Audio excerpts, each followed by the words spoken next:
Bonjour, je suis Céline Athias. Je suis executive coach certifiée et je vous souhaite la bienvenue dans mon podcast Hollywork. Avec Hollywork, je vous invite à rendre vos journées de travail aussi épanouissantes que vos journées de vacances.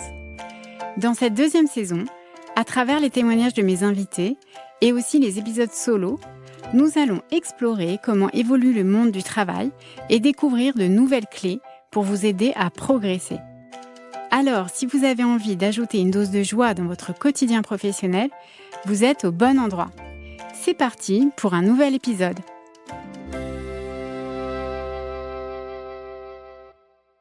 Chers amis, bonjour à tous. Je suis ravie de vous retrouver aujourd'hui pour un nouvel épisode de Hollywork. Vous le savez, avec ce podcast, nous explorons l'évolution du monde du travail et nous mettons aussi en lumière des personnes dont le parcours professionnel est remarquable, voire hors du commun. Et aujourd'hui, c'est une personne vraiment hors du commun que je reçois aujourd'hui. Je suis très heureuse et honorée qu'il ait accepté mon invitation. Je vous présente Jean Cohen, qu'on appelle Jean-Co. Bonjour Jean-Co. Salut à tous. Comment ça va aujourd'hui ?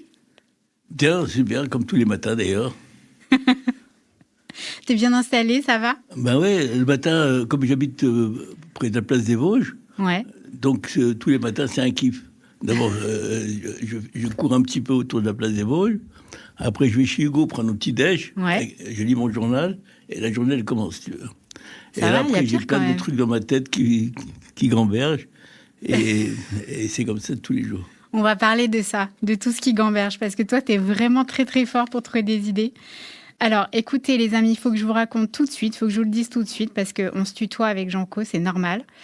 Et je connais très bien parce que c'est mon oncle.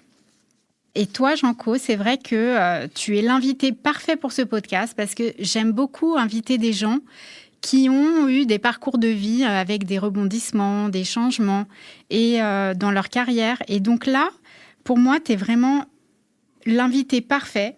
Parce qu'en préparant cette émission, bien sûr, j'ai lu ton livre. On va parler de ton livre dans un instant. Et je me suis dit que finalement, cet épisode, il va être super utile parce que tu as la carrière qu'un jeune de 25 ans d'aujourd'hui pourrait avoir. On dit que les jeunes, ils vont changer de travail, de métier au moins 5 fois dans leur vie. Et on pourrait en dire autant de toi. Tu es un entrepreneur dans l'âme, un peu comme un start-upper aujourd'hui, qui démarre des nouvelles entreprises tout le temps. Et je suis sûre que tu as beaucoup de choses à transmettre aux jeunes d'aujourd'hui. Donc, je suis vraiment contente. Je pense que ça va être plein de pépites. Et voilà, donc je te reçois aujourd'hui, effectivement, pour parler de ton livre, tes mémoires que tu as publiées au printemps dernier et qui s'intitule « 1001 vies ». Ah ouais, c'est un petit peu ce que j'ai ressorti dans ce titre. Parce que quelque part, c'est vrai que j'ai eu pas mal de rebondissements dans ma vie. Mais il y a quelque chose qui m'a toujours tenu, c'est que j'avance et je regarde jamais en arrière. J'avance, je reçois des claques, je continue à avancer et je m'arrête jamais. Et c'est un petit peu ce que je veux conseiller aux jeunes aujourd'hui, c'est de ne jamais abandonner et de toujours croire en ses rêves. Parce que c'est la base de la vie. La base de la vie, c'est les rêves. Alors, pour acheter ton livre déjà, Jean-Co, comment on fait ? Première chose, il faut qu'on l'achète ton livre. Ah ben ouais, ce serait pas mal quand même. On va où pour l'acheter ? J'en ai quand même du coup pas mal. D'ailleurs, il faudrait que j'en réimprime, puisque j'en ai presque plus. Et il faut que je refasse une autre... Là, comme j'ai un éditeur qui va certainement m'éditer bientôt, c'est soit Albin Michel, soit Grasset. Magnifique. Avec qui je suis en contact. Ouais. Donc c'est eux, une fois qu'ils auront imprimé leur livre, donc je pourrais t'amener un exemplaire. D'accord. Parce que là, pour le moment, c'était une auto-édition. C'est moi qui l'ai écrit. Donc, en attendant mieux avec... Donc, en attendant, on tape 1001 vies, Jean-Co, on va où, sur Amazon ? J'espère. Je mettrai au courant. D'accord. Alors, okay. Pour l'instant, si vous voulez si des personnes qui veulent un exemplaire, ils vont sur mon mail. Ouais. Jean-Corama26, c'est marqué dessus derrière. Jean-Corama26. Déjà, rien que ça, c'est une marque. @gmail.com. Jean-Corama26@gmail.com. Et là, ils me laissent leurs coordonnées, je leur envoie le livre. Exactement. Super. Alors, sur une base de 25 €. Parfait. Alors, on va commencer. Moi, je voudrais que tu nous racontes déjà, parce que c'est un sacré exercice d'écrire un livre. Qu'est-ce qui t'a poussé à l'écrire et à le publier, ce livre ? En fait, j'explique, c'est les gens autour de moi qui me disaient chaque fois putain, tu as une vie incroyable, et ce serait bien si tu peux le raconter. Mais c'était pas évident au départ, si tu veux. Et finalement, je me suis dit, j'arrive à un certain âge, et ce serait bien que je laisse une trace avant de partir. Donc c'est dans cet esprit que j'ai écrit mon livre. Parce qu'effectivement, tu as 3 enfants. J'ai 3 enfants, j'ai une fille, Laura qui a une 50aine d'années, Sébastien que tu connais qui a 52 ans, et j'ai le dernier, Alon, qui a 22 ans, avec qui je vis avec. Voilà. J'ai la chance de vivre avec lui parce que ça me permet d'être tout seul, donc il m'amène une certaine ambiance à la maison, avec ses amis, ses copains, on écoute de la musique et tout. Enfin, je rajeunis avec lui. C'est ça. Donc tu restes jeune grâce à ton fils. Donc c'est magnifique. Et moi, je vous avoue, les amis, que j'avais une deuxième intention pour l'enregistrement de ce podcast, puisqu'en effet, là, tu es mon oncle et tu es le frère de mon père. Et cet épisode, en fait, c'est aussi une manière pour moi de mieux te connaître et de mieux me connaître quelque part aussi, parce qu'on dit en psychogénéalogie qu'une part de notre histoire personnelle est influencée par l'histoire de notre famille sur plusieurs générations. Et donc, en explorant l'histoire familiale grâce à ton livre, on peut mettre en lumière des schémas cachés pour mieux s'en libérer et écrire sa propre trajectoire. Donc, je voudrais aussi dédier cet épisode à toute la famille Cohen. Bien sûr, à mes parents surtout, Sébastien, Yvette et Auguste. Bien sûr. Mon père et ma mère, qui sont comme la base de ma vie, au départ. Au départ, d'abord, ma mère était une conteuse née, comme je l'ai raconté sur mon livre. Elle adorait raconter l'histoire. Elle était toujours en joie, elle apportait toujours de la bonne humeur dans la maison. Et elle préparait des plats avec pas grand-chose. Et on arrivait à des festins incroyables. Je me rappelle, elle me disait, aujourd'hui, on a du poulet à loubia au poulet. Et pendant 3 heures, je cherchais le loubia. J'ai trouvé que les os du poulet. J'ai pas trouvé le poulet. Non, mais l'ambiance était exceptionnelle. Voilà, donc c'est ça. On n'avait pas beaucoup de moyens, mais on était très, très, très heureux. Et notre vie était basée sur l'amour. L'amour entre nous, l'amour de ma père, de ma mère. Et mon père qui a une vie quand même assez spéciale, mais qui était un homme exceptionnel aussi. Tu vas nous raconter ça. Donc en tout cas, les amis, voilà, donc je dédie cet épisode à tous mes cousins et cousines et à leurs enfants, parce que je pense que du coup, on pourra vraiment s'inspirer de tout ce que tu as écrit, de tous tes écrits pour nous, dans nos vies. En tout cas, si ce thème vous intéresse plus généralement, je vous conseille de lire les livres de Anne Ancelin et aussi de Natacha Callistremé, et je donnerai quelques références dans la description de cet épisode. Alors c'est parti, on va revisiter ton histoire, Janco. Donc aujourd'hui, tu as 86 ans. Donc tu vois, ton fils Alon, il en a 22. Je vous laisse faire la soustraction, les amis, et savoir à quel âge Janco a eu un petit bébé. Mais voilà, c'est assez inédit. 86 ans, donc tu es donc né en 1939. Tu es né à Tunis, à la veille de la Seconde Guerre mondiale. Et tu es le numéro 5 d'une fratrie de 8. C'est bien ça ? Absolument. Et alors, je vais sauter directement sur ton adolescence parce que c'est l'objet du livre, de notre épisode, c'est quand même l'entrepreneuriat.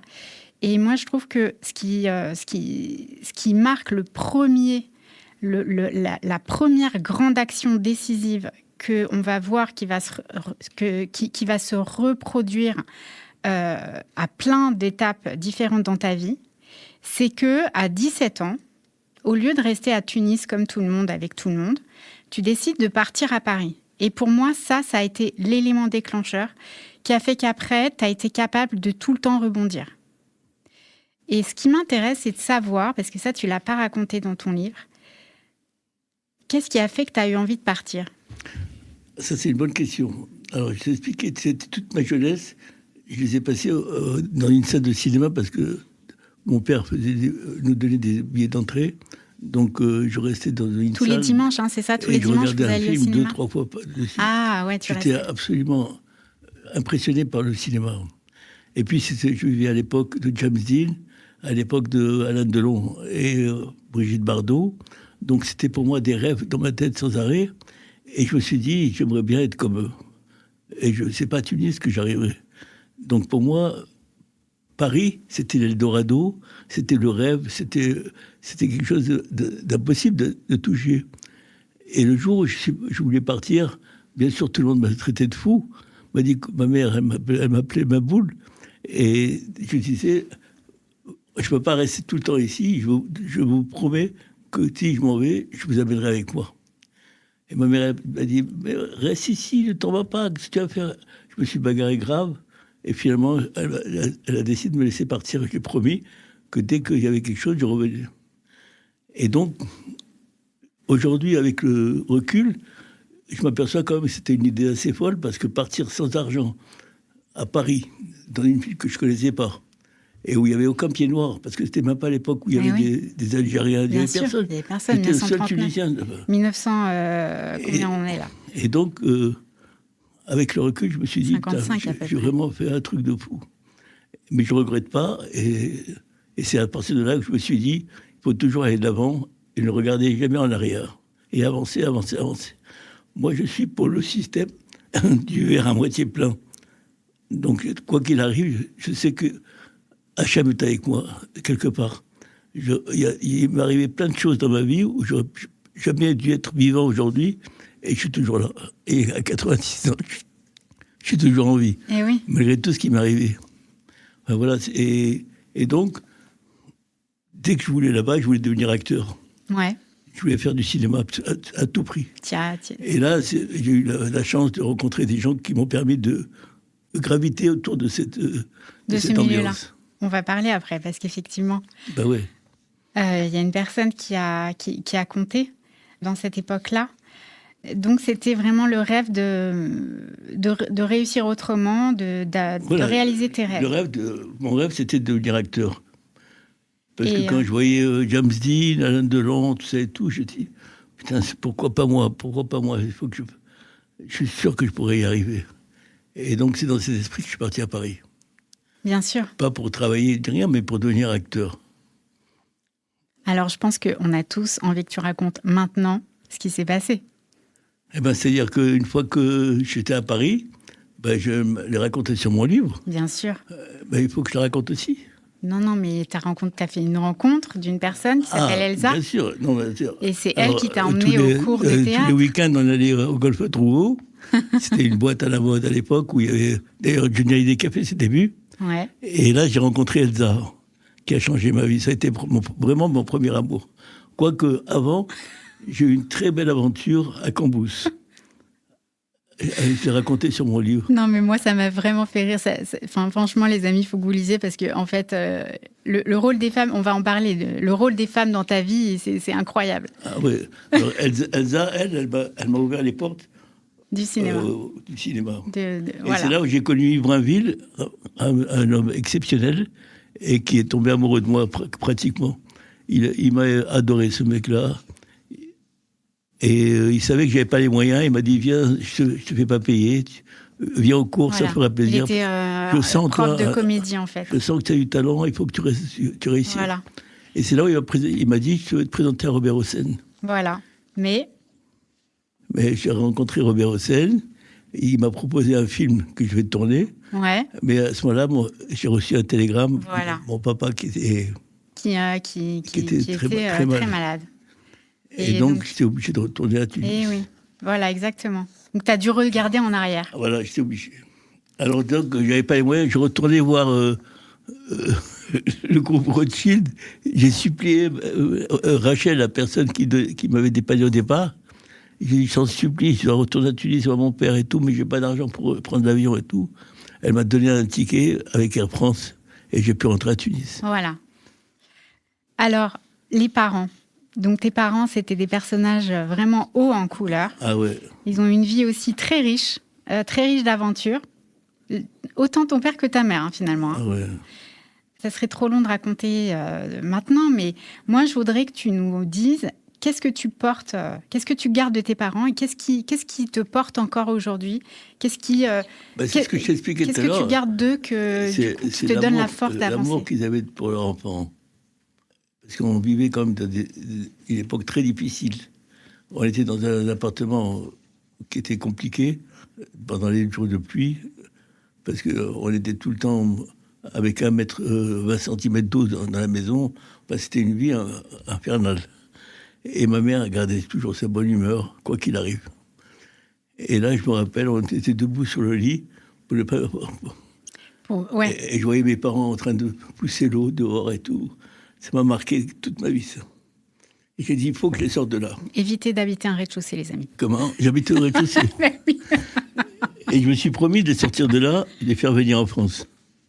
Alors du coup, qu'est-ce que tu peux dire de ta mère, de ce que tu as gardé ? On en a parlé juste après, mais juste avant d'enregistrer ça. Mais Ma mère, ce que j'ai gardé, c'est d'abord qu'elle était toujours de bonne humeur. Elle était d'un optimisme incroyable. Puis il y a une chose qui m'a travaillé toute ma vie, c'est que je n'ai pas compris comment, avec mon père, ils ne se sont jamais tenus la main, elle n'a jamais embrassé mon père, je ne les ai jamais vus ensemble. Ah oui. Jamais. Mon père il partait, et ma mère était toujours toute seule. Elle ne se plaignait pas en plus. En plus, elle avait bon caractère. Elle avait vraiment bon caractère. Et mon père, il allait à ses aventures, jouer aux cartes. Enfin, c'était un mauvais garçon. C'était un mauvais garçon, mais d'un courage incroyable. Exactement, parce que du coup, il a toujours fait en sorte qu'on manquait de rien. Voilà, que vous manquiez de rien. Et quand il travaillait la nuit, il venait nous lever le matin, parce que finalement, comme il a tout perdu, il a trouvé un job dans un journal pour travailler la nuit. Et quand il finissait vers 1h du matin, il nous réveillait avec des gâteaux. Et ça m'a toujours... dans ma tête, j'ai toujours gardé ça. Je vais essayer de retrouver une petite citation, effectivement, de comment tu parles de ton père dans le livre. Je crois qu'elle est là. Mon père restait un optimiste invétéré, presque obstiné dans sa foi en la vie et en ses possibilités infinies. Cette attitude face à l'existence n'était pas feinte, elle n'était pas un masque destiné à nous rassurer, nous ses enfants. C'était quelque chose de plus profond, plus ancré, une philosophie de vie qui semblait couler dans ses veines comme un sang particulier, une conviction inébranlable que quoi qu'il arrive, les choses finiraient toujours par s'arranger. Il trouvait toujours une excuse pour célébrer la vie, pour maintenir cette atmosphère de joie et d'espérance qui caractérisait notre foyer. En plus, c'est vrai, tout ça. Et il y a une autre citation que je me suis notée aussi dans l'avion, quand je lisais le livre dans l'avion, c'est « La vraie richesse, c'est ce que l'on donne et pas ce que l'on garde. » Ouais. Ça, c'est ma façon de voir les choses. C'est vrai, non ? Bah ouais, bien sûr que c'est vrai. Alors, donc, les parents, on sait que les parents, c'est notre tremplin ADN. Dans la vie. On hérite de leur force pour après partir, nous, à l'aventure, Exactement. quand on devient adulte. Donc, c'est de ça dont tu as hérité pour, du coup, te sentir capable de partir, quitter Tunis pour Paris et te lancer à la conquête de tes rêves, on va dire. Et puis, donc, on voit que effectivement, le cinéma, ça avait du potentiel, mais tu as dû rentrer à Tunis brusquement. Et puis, ensuite, tu es quand même retourné à Paris. Mais là, le cinéma, c'était plus à l'ordre du jour. Tu as commencé ton aventure d'entrepreneuriat. De passer à autre chose. Et oui. Parce que j'ai vu que je ne pouvais pas réaliser mon rêve, parce qu'avec le temps qui courait, donc j'avais perdu les contacts que j'avais avant. Voilà. Donc pour retourner en France, c'était plus pareil qu'avant. Il fallait avoir quand même certains moyens pour payer le billet d'avion, pour vivre un peu, parce que c'était pas comme avant où à 17 ans. Là, j'étais obligé de réfléchir avant de partir. Donc quand j'ai trouvé mon job de faire des trousseaux, ouais. Par rapport à une proposition qu'on m'a faite, donc j'ai sauté sur l'occasion et je me suis dit voilà. C'est ça qu'il me fallait pour repartir. Alors du coup, c'est là que l'aventure entrepreneuriale commence. Est-ce que tu te souviens de combien de business tu as créé en tout dans ta vie, Janco ? Franchement, je les recompte. Je les ai même pas comptés, moi, mais je dirais au moins 10. Je sais pas, une douzaine. Une douzaine, hein ? Une douzaine, oui. Et alors, ce qui est incroyable, justement, c'est que tu as tout le temps des tas d'idées. En plus, on voit que tu étais très avant-gardiste, en fait, dans tes idées. Oui, d'ailleurs, je regardais une émission tout à l'heure à la télévision où il y avait une société Black Shear. Black Sheep. Hein? Black Sheep. Black Sheep qui ont sorti des lunettes Des à 5 lunettes euros. à 5 euros, tout à Tu as fait. remarqué que moi, je l'ai sorti il y a 15 ans. C'est vrai. À 1 euro. C'est vrai. J'ai pas fait le rapprochement, mais tout à fait. Toi, tu avais fait encore plus fort. Tu avais fait 1 euro la paire. J'étais avant-gardiste du produit. Voilà, la preuve. Je vendais des lunettes de soleil et tout à 1 euro. Exactement. Et moi, je me suis demandé un petit peu comment tu faisais pour trouver toutes ces idées. Est-ce que tu as réussi à décoder comment chaque fois, c'est une occasion. Par exemple, un jour, j'allais au restaurant j'étais au restaurant avec Co. Mm-hmm.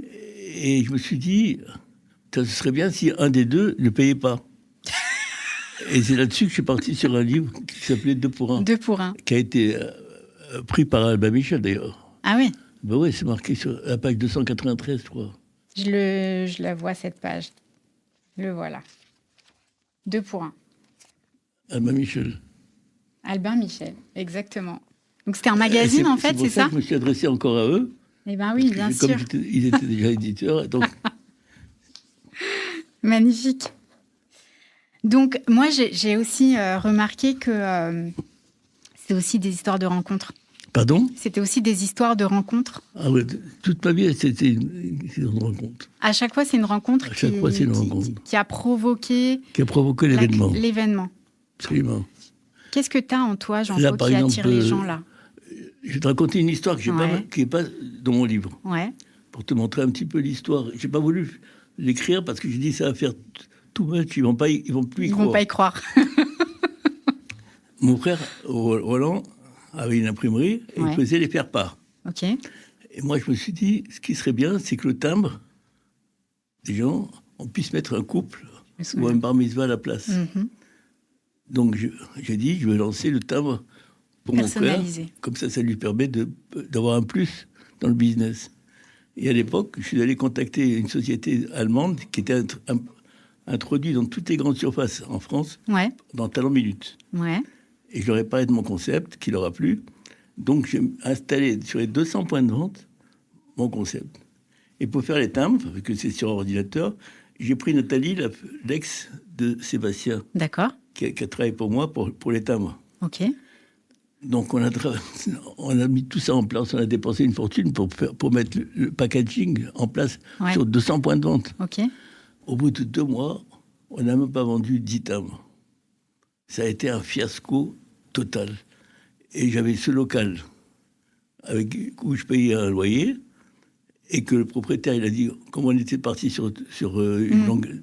C'est ça, il ne voulait pas me le reprendre, il fallait continuer à payer le loyer et tout. Okay. J'ai dit, qu'est-ce que je vais faire avec ce loyer? Alors, mon ami Alain Pigot, qui est marocain, j'ai dit, Alain, c'est ce qu'on va faire. Comme on est dans le 5e, c'est un beau quartier, on était dans une cour, au fond d'une cour quand même. On va faire des produits marocains. Il m'a dit, regarde ce qu'on va faire. La semaine prochaine, tu loues un camion, on part, toi et moi, à Marrakech. Et on prend la voiture et on fonce. On met 2 jours pour y arriver. On passe par... Je ne raconte pas toutes les histoires qui nous arrivaient sur la route, bref. On arrive à Marrakech, on va dans les souks et on commence à acheter. On a rempli le camion complètement. Ouais. Et au retour, on s'est arrêté par la douane. Ils nous disent il faut payer la TVA. Et nous, on a payé tout au black.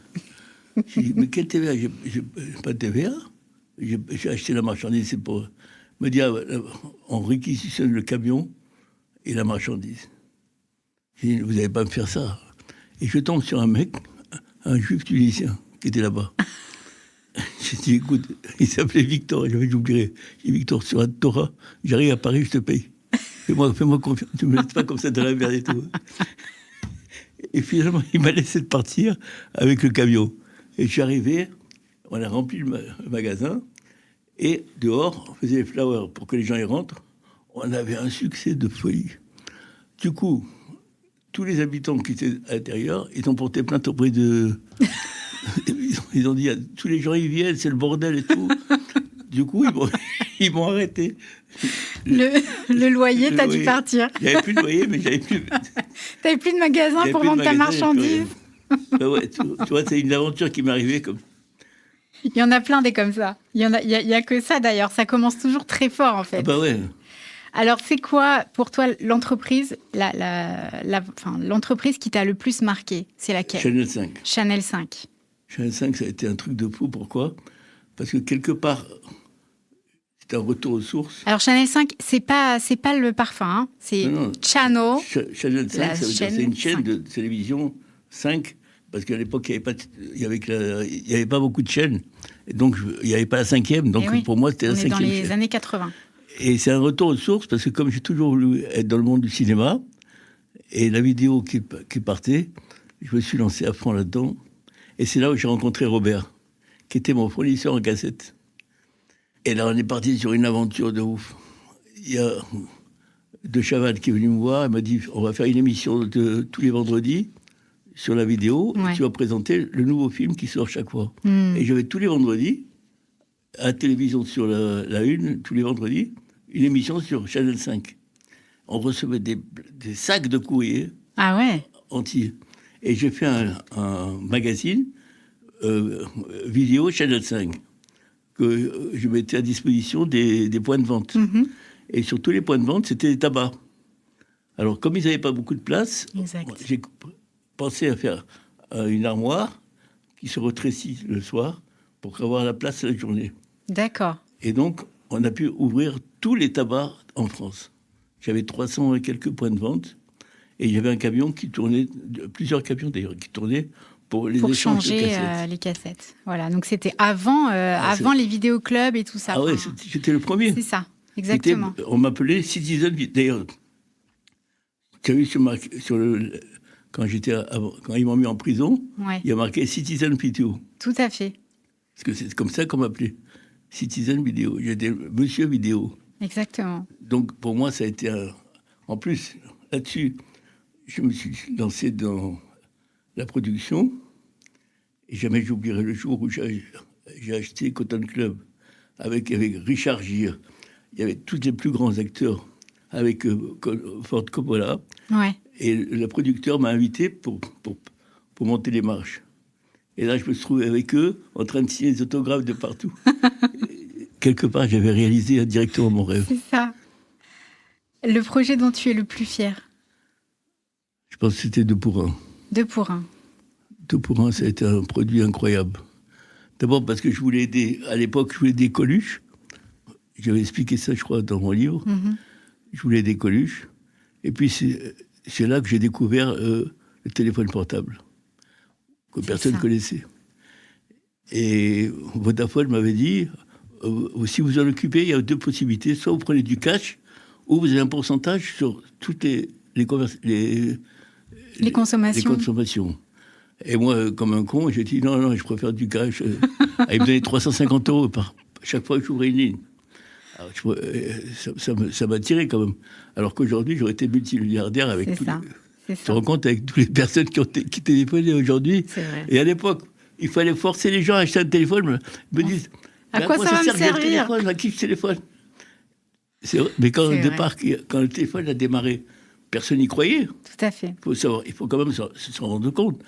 Et moi, j'en étais la seule société où on forçait la main et on arrivait à Vodafone à lui apporter une clientèle. C'est ça. Puisqu'on était à la foire de Paris, il y avait plus de 1000 personnes qui étaient agglomérées autour de nous pour prendre un téléphone. Parce qu'après, petit à petit, bouche à oreille, on commençait à être connus.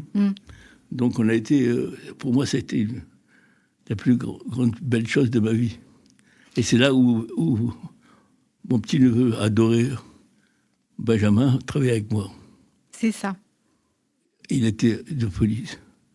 Benjamin, celui qui téléphonait aux clients, puis tous les jours à midi avec Harry Habitant, on faisait des parties de coin chez lui. Il habitait à Bastille. Et on faisait des parties chez lui, il nous préparait des pâtes à la sauce. Il était numéro 1 pour les pâtes.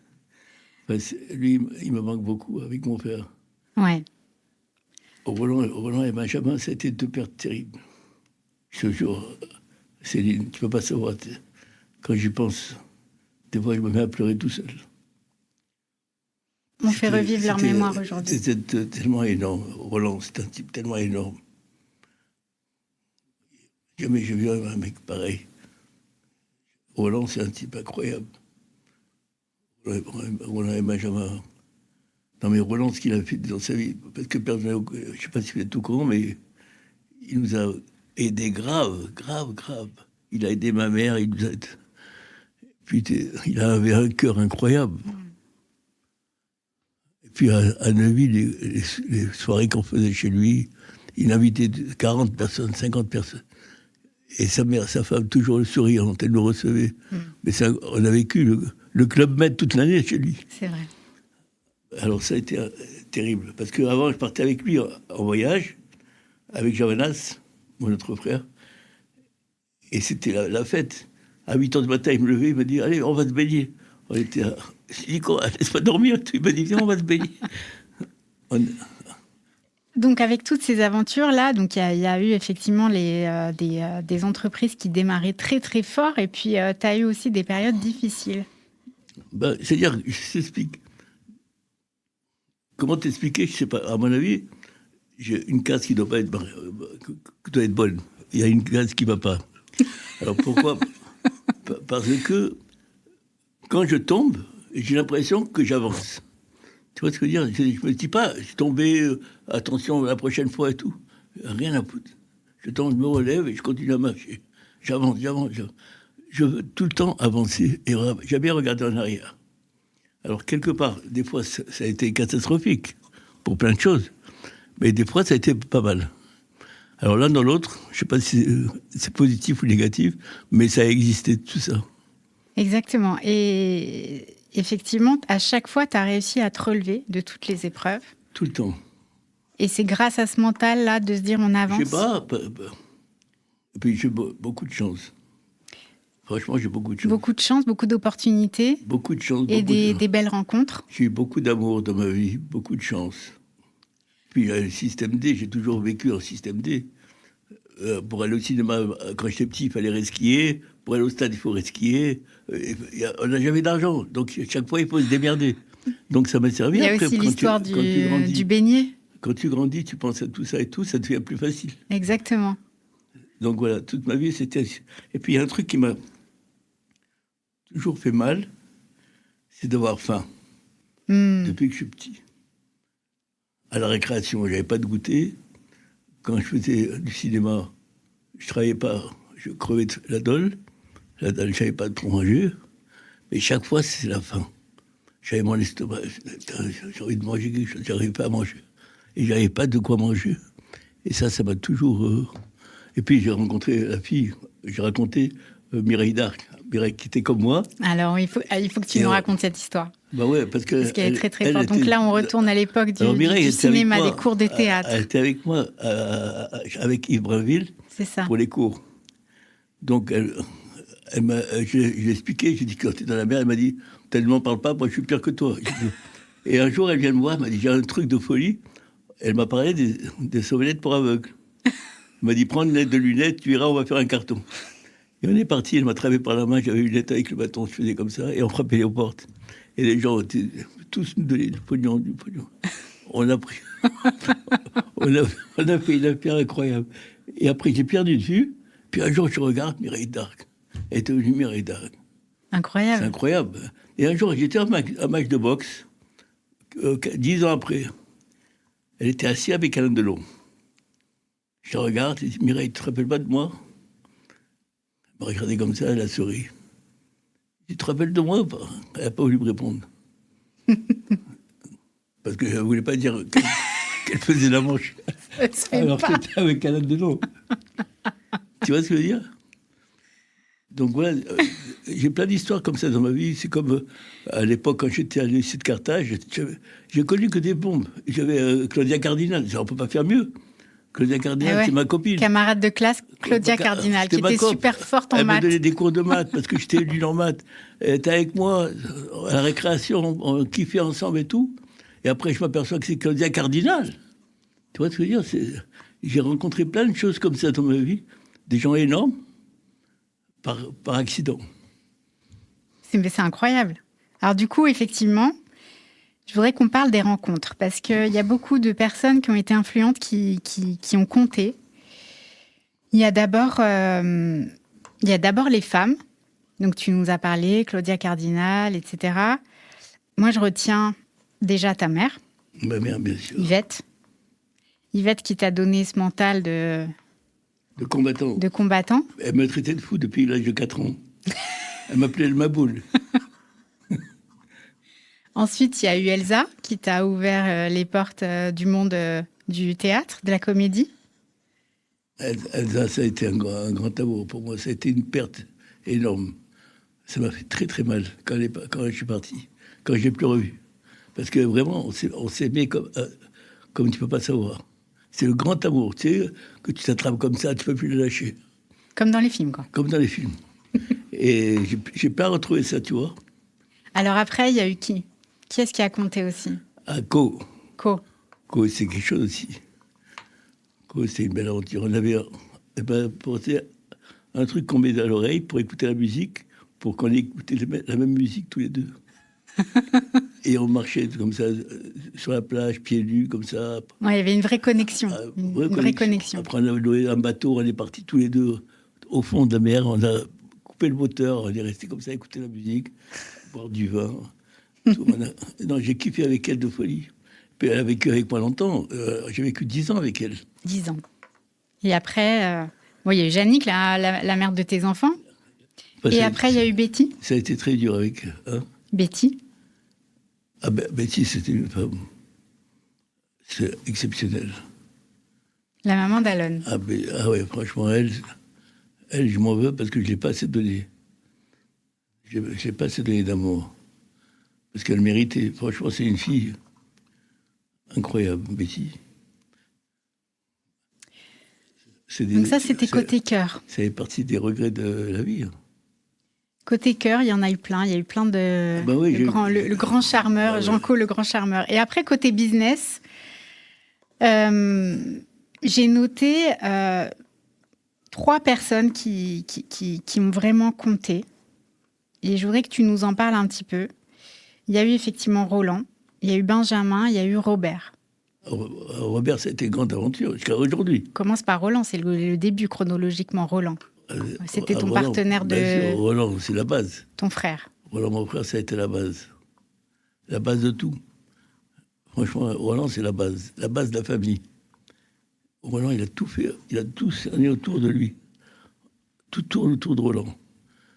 Quand on allait à Neuville, c'est Roland. Quand il y avait quelque chose, c'est Roland. Quand le type était malade, c'est Roland. Le type avait besoin d'argent, c'est Roland. Roland, c'était notre père.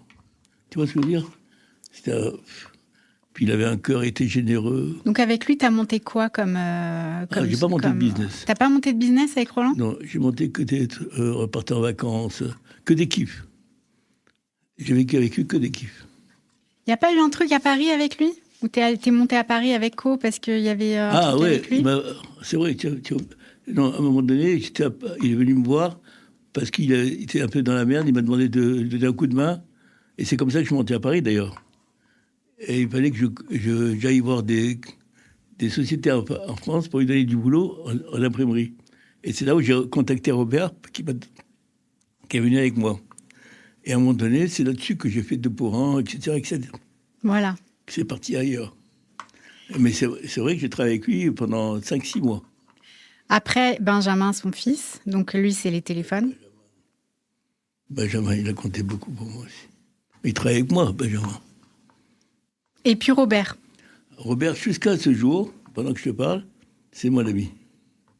On se connaît depuis 40 ans peut-être. Et on ne peut pas citer Robert si on ne cite pas... C'est Picot. Voilà, Picot. C'est la Picot, c'est la base aussi. Robert et Picot. Robert, Picot. Picot, c'est la base. Et avec lui, j'ai fait plein de choses. On a fait tu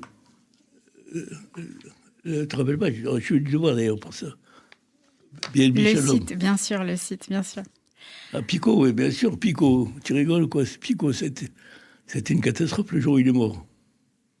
Donc il y a une autre personne qui compte beaucoup pour toi dans ta vie, avec qui tu es très proche. Ce qui compte le plus pour moi, c'est Sébastien. Sébastien avec moi, il était incroyable. Sans lui, je ne sais pas ce que je serais devenu.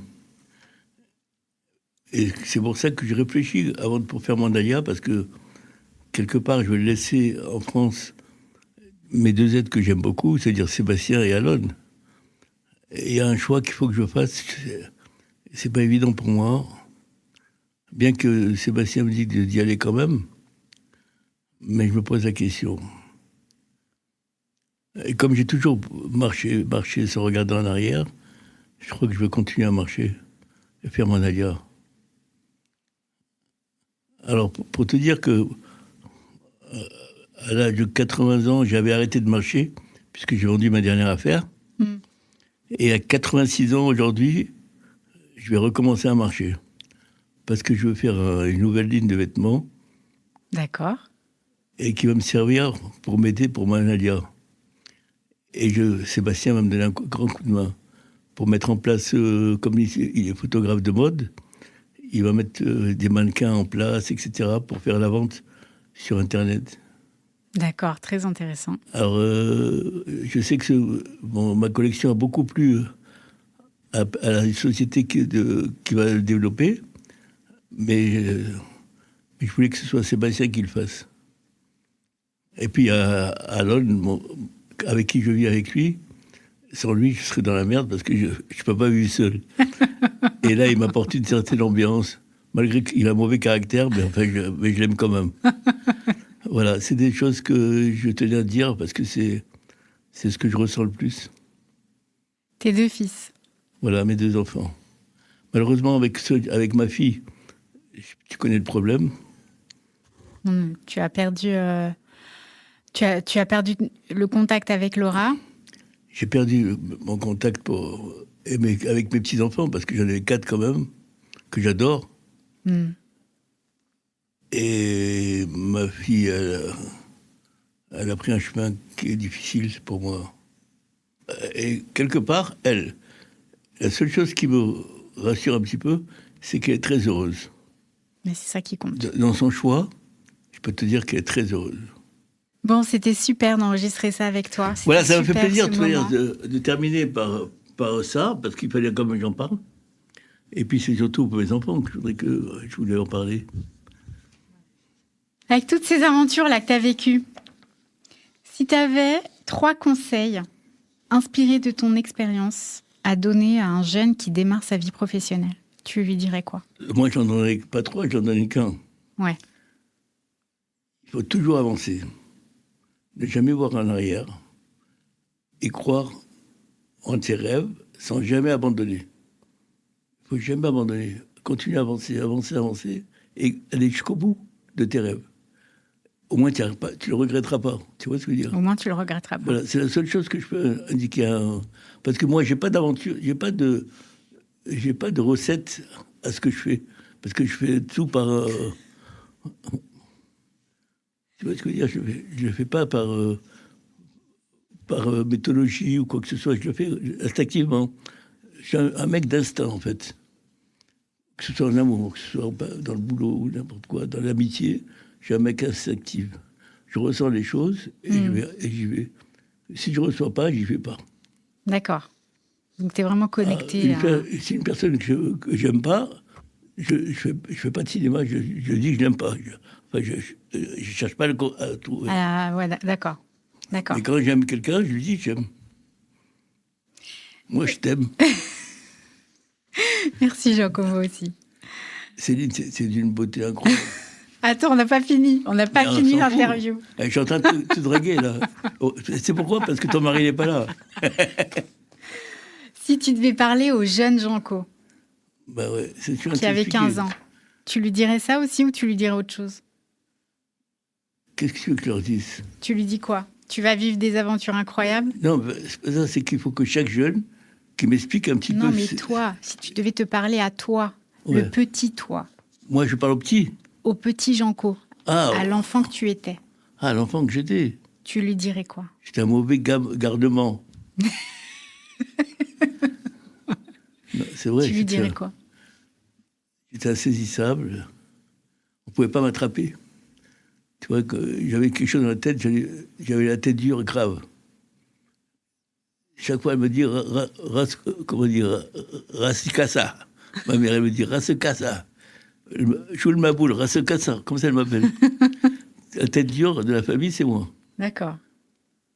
J'avais toujours quelque chose dans la tête, j'allais jusqu'au bout. Ça me rappelle quelqu'un, ça. Alors, on arrive à la fin de cette interview, mais c'est pas fini, parce qu'à la fin de chaque épisode, je pose toujours les mêmes questions à mes invités. Je les appelle les Holy Questions. Alors, la première Holy Questions, c'est ta routine du matin.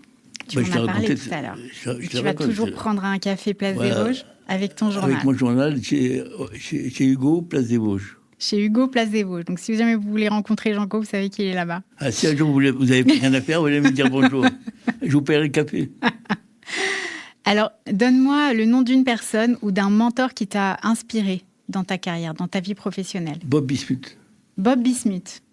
Tu ne nous as pas parlé de ce clan-là, effectivement. Bob Bismuth, c'est vraiment mon mentor. Parce que raconte-moi. Je restais des heures à parler avec lui parce qu'il était tellement intéressant, ce mec. C'était le mari de Michel Bismuth. Je vois, le papa d'Elena. Hein? Le papa d'Elena. Voilà, c'est ça. C'était ma copine. Ah, c'est ta copine? Ah oui. Ah bah, tu diras que son père, c'est mon mentor. Ça a été mon mentor, c'est vrai en plus. Il était tellement génial, ce mec. Incroyable. Alors, ta devise dans la vie, c'est quoi? Avancer, ne jamais voir en arrière. Un livre que tu nous conseilles de lire? Le tien, bien sûr. Mis à part mon livre, Le Rav de Breslev. Le Rav de Breslev. Parce que on m'a toujours dit que j'avais un petit peu sa philosophie. D'accord. Alors, le Rav de Breslev, c'est toujours gai. Dans la famille, dans la maison. Ne jamais se plaindre. Parce que Hachem, il n'aime pas qu'on se plaigne. Il aime qu'on rigole, qu'on soit toujours joyeux. Ça, c'est Breslev. Et moi, sans le savoir, je suis un Breslevien. Alors, une chanson que tu aimes écouter, que je vais rajouter dans ma playlist. Alors, je t'explique. Qui te met en joie, tu vois. Alors, moi, je t'explique. Quand Goldman, il chante « Pourquoi tu pars ?» J'ai tout de suite mes larmes qui coulent. Parce que voir ce mec, comment il a fait, avec 20 chanteurs derrière lui, et 80 000 personnes debout, en train de chanter sa chanson. Et lui au milieu, je te jure, je ne peux pas savoir l'émotion. Bon, mais ça, on va pleurer. Mais moi, je veux une chanson qui te donne la pêche le matin, que tu t'écoutes et tu vas... Elle là. Voilà. Elle là. Eh ben, je vais la mettre, celle-là. Elle là. J'adore. France Gall, c'est ma copine. On va mettre Ella de France Gall, génial. Alors, dernière question qui va nous amener au mot de la fin. La carte. D'abord, une question, est-ce que je n'ai pas dit trop de conneries? T'étais parfait, Janco. On n'a pas fini encore. Allez, vas-y. C'est quoi, tu nous ça? choisis une carte. Ah c'est bon? un petit oracle. Et en général, voilà, j'aime bien faire le lien entre... Chaque fois que je choisis de m'aligner sur l'esprit, je suis guidé par la vérité la plus élevée. Ben voilà. Elle est belle. Elle est belle, celle-là. À chaque fois que je choisis de m'aligner sur l'esprit, donc ton intuition, je suis guidée vers la vérité la plus élevée. C'est beau ou pas? C'est beau. Ça te correspond. Mais ce qui est incroyable, c'est qu'à chaque fois, la personne, elle trouve la carte qui correspond à ce qu'elle vient de dire. Ah bon? C'est incroyable. Donc c'est magnifique. Pour savoir d'autres cartes, pour voir ce que ça donne. Ah ouais, c'est vrai que c'est bien tombé, parce que c'est pas du tout moi. Bon alors, je pouvais pas finir cet épisode sans rendre hommage à mon papa William, qui nous a quittés. Willy. Et j'ai découvert ton livre quand tu es venu me voir, à la fin de sa vie. Et voilà, c'est pour ça que... Je me rappelle, tu m'avais dit que tu lisais mon livre. Ben, tu me l'as donné à ce moment-là. Ouais, et c'est là que je t'ai dit, tu vas voir, on va faire un épisode de podcast. J'ai raconté sur You, j'ai dit à Céline qui est partie voir William, elle a lu mon livre. Et j'ai lu, exactement. Était super content. J'ai lu ton livre à papa avant qu'il parte. C'est beau. Donc c'est pour ça, je sais qu'il est avec nous. Alors William, j'ai pas compris ce qui lui arrivait. Je te jure, j'ai pas compris. J'ai vraiment pas compris ce qui lui arrivait. Du jour au lendemain, il était il me téléphonait, il me disait qu'il travaillait, il a repris le travail pour avoir le moral. Il faisait talons minutes en bas de chez lui, je sais pas quoi. Ouais. Et il était en pleine forme. Puis, je sais pas ce qui lui arrivait d'un coup. Moi, je l'appelais souvent. Il t'a dit? Bien sûr. Je l'appelais souvent, c'est mon frère. J'en ai perdu 4. J'ai perdu 4 frères. Le premier, c'était Julien, le pauvre, à qui j'ai donné mon rein. Ça a été une perte incroyable. Enfin, le docteur m'avait dit, grâce à vous, il a vécu 10 ans. Il a gagné 10 ans, c'est extraordinaire quand même. Alors, quelque part, ça m'a fait plaisir. Tu lui as offert 10 Puis, ans. il y a Aldo, le pauvre, qui est mort. Puis Roland. Et puis il y a Claudine. Les 3 qui restent, c'est Javanas, Sonia et moi. Les 3 derniers... Jusqu'à 120 ans, si Dieu veut. Quoi? Jusqu'à 120 ans, si Dieu veut. J'espère. En tout cas, merci beaucoup, Janco. Merci d'avoir joué le jeu de cette interview. Chers amis, merci beaucoup. J'espère que cet épisode vous a inspiré, que vous avez envie de découvrir toutes les aventures de Janco, 1001 vies. Je mettrai les détails et le lien pour acheter le livre dans la description de cet épisode. Je vous embrasse et je vous dis à très très bientôt pour un nouvel épisode avec un invité. Bye.